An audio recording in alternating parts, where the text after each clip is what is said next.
could keep track of that and just watch it, right? And what works best for me. Does anybody want to add anything today for Donnell? Yeah. Donnell, I did have a question about modification sure. for the shoulder. When we were up here, this shoulder can't come in as much as this one, right? Because of the tightness up in this right shoulder. Sorry, where were we? Yeah, because that's what I was saying. Bar. First of all, let's get you in the right position. Yeah. So you want the shoulder go down with the stick. Okay. Oh, okay. Yeah. Let me see you. Further down than I. Yeah. Now take your palms and push the stick, almost like trying to bend it over your shoulders, but also push the shoulders back into the stick to stop the bend. And you should feel a huge opening. It's a lot of work, though. It's a lot of work, and I mean, I guess here I'm even, but earlier I feel like I couldn't barely get this shoulder or this hand in W like the other side. Okay, so what I want you to do is make the other side be like your tight side.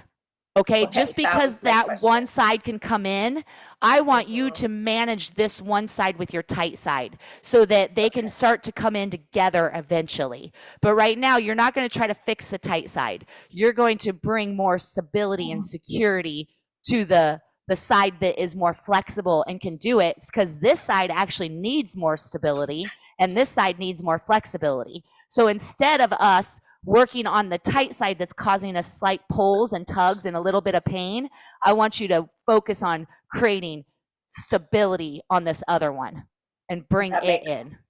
That makes sense. Thank you. Yep. And then match the energy as you're pushing the stick into the shoulders, you're pushing the shoulders into the stick, because you're getting this. It's a lot of movement medicine that's happening.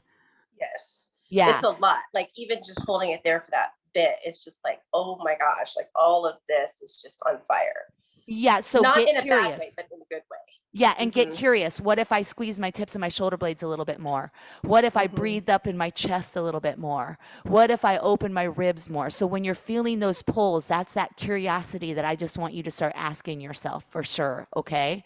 And then also make sure you are, because remember I say hear it, see it, and feel it. So make sure you are taking a moment to really see where I have my stick, right? Because this was never a visual that I gave you, but yet somehow you did see it that way in a way, okay? Yeah.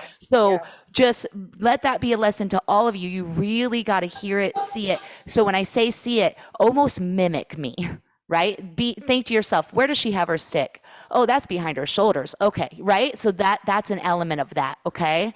And also remember, I teach this 1,000 times probably over the last 6 months. But yet every time I teach it, I find a new way to teach it, right? Just like you as a student is going to find a new way to move into it. It's never perfectified. I know that's not a word, but it's never, we're not looking for the perfect position, because there's always another level as the body moves with it, okay? Does that help? Thank you.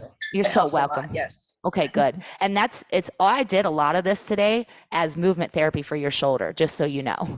So yeah, okay. So maybe this workout is a good one that you would redo online as a video. Yes. Okay. Perfect. Okay, good. Anybody else want to say anything? This has been great. I love this. Hi, Nanda. When I'm standing up, so I sometimes feel like I've got my legs really, really straight, like my knees almost locked, and it kind of hurts. So should I be more like soft knees when we're like doing the W and stuff like that, instead of just like really locked? So you should be Wu Wei. So I think I messed up the video. Victoria and I had the best conversation about this the other day on video, and I don't know where it's at. But anyway, let me show you something real quick, Nanda. So this is a bent knee. This is what you're saying, a lock knee. Let me show you on this knee. Okay, so what you're doing and experiencing is that the back of your knee is just shooting straight back and it's locked. And then one of the ideas is to modify by bending the knee. But I don't want you to shorten yourself. So when you bend your knee in a standing position, you're actually shortening yourself. And the whole age defy way is to lengthen, right? But you can't let the knees, you cut off the blood supply by pushing the knees back. That's not lengthening, right? And neither is this. So what you have to do is find this Wu Wei. See how my knees are kind of like, they're soft and fluid. If I need a bend, I can bend. If I need to go tighter, I can go tighter. I'm kind of standing in this position where my knees are not locked, but they're not bent either, right? And do you see how there's like movement there? Yeah. And then basically when I want to have a tighter stance, then I use the muscles here to feel like I'm lifting the knees up towards my hips. Okay. Yeah, so you've got to almost just think, ooh, wait, there's not one little answer. You want to find the space between locked and bent, which is, look at the space. That's not a very big movement. Watch, locked and bent. And you just want to find the space between.